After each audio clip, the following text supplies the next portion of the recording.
सभी गुरु भगवंतों को मेरी मथे वंदामी। ओम श्री सेठ गुरुवे नमः। साध्वी श्री सुनीति जी महाराज की जय हो। आगे का वर्णन इस प्रकार है। विनय से अवनत मयाराम जी ने कहा, गुरुवर्य, जो कुछ है सब आपका प्रताप है। मैं तो निरक्षर, मूढ़ और अज्ञानी था। आपने ही मुझे भवकूप से निकालकर यहाँ तक पहुँचाया है। आगे भी आपकी कृपा ही मुझे साधना में गतिमान रखेगी। आपके ऋण से मैं कभी उऋण नहीं हो सकता। प्रसन्न होकर गुरु युगल ने श्रवण निर्माण संबंधी सुकोपनीय विद्या और ज्योतिष तंत्र मंत्र आदि शास्त्रों के भंडार खोलकर फरमाया, हे वत्स, तुम हमारी आशाओं के एकमात्र केंद्र हो। ये अनमोल सर्वना अक्षरों से मंडित शास्त्र संभालो। ये सब तुमको हम सहर्ष अर्पण करते हैं। मयाराम जी महाराज ने सविनय अर्ज की, भगवान, इस भंडार में से आप श्री जी मुझे संयम साधना के लिए पाठ्य स्वरूप यह देशव कालिक सूत्र देने की कृपा करिए। साथ ही आशीर्वाद दीजिए कि मैं इस आगम के अनुरूप जीवन जी सकूं। अपने शिष्य की इतनी निष्प्रहता देख गुरु युगल का हृदय गदगद हो गया। मंगल आशीषों की वर्षा के साथ उन्होंने देशवकालिक सूत्र प्रदान कर दिया। अनुश्रुति है कि कालांतर में श्री मयाराम जी महाराज का पुनः गुरु युगल से मधुर मिलन हुआ।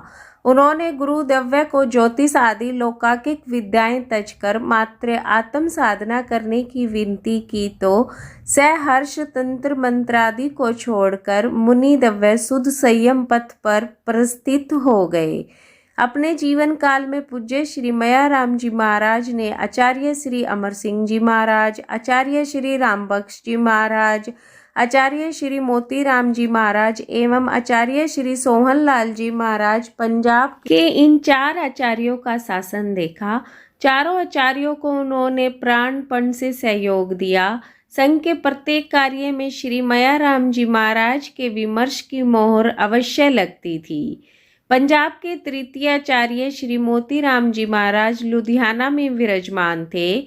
युवाचार्य पद को लेकर तत्र उपस्थित साधुओं से परामर्श करते हुए आचार्य परवर बोले, मयाराम जी विशुद्ध संयम के धारक, आगम ज्ञान के अक्षय स्त्रोत और महाप्रभावी हैं।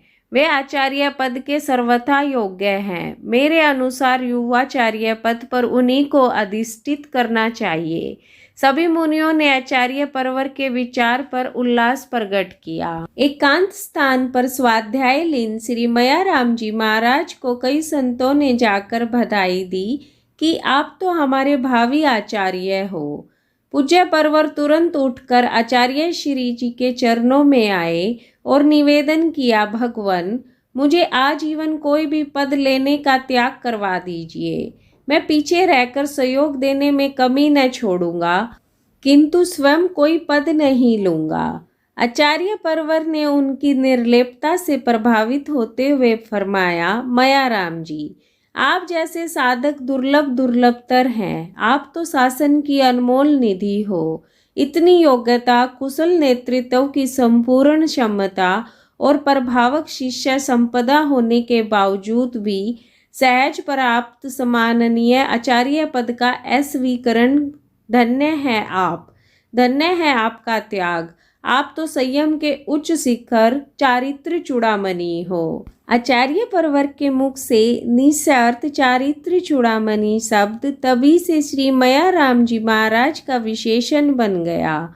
आचार्य परवर ने तत्क्षण अपने प्रतिभा पुंज पुत्र शिष्य श्री आत्माराम जी महाराज को बुलाया और श्री मयाराम जी महाराज के चरणों में डालते हुए कहा, मयाराम जी, इसके सिर पर हाथ रखकर आशीष दो कि यह शासन का भविष्य बने। पूज्य परवर सहस ने उनके शीश पर अपना वरदस्त रखते हुए बोले, यह मुनि विरल विभूति सिद्ध होगा। जो मंगल वचन उनके मुंह से निकले थे वे अक्षरश सत्य साबित हुए।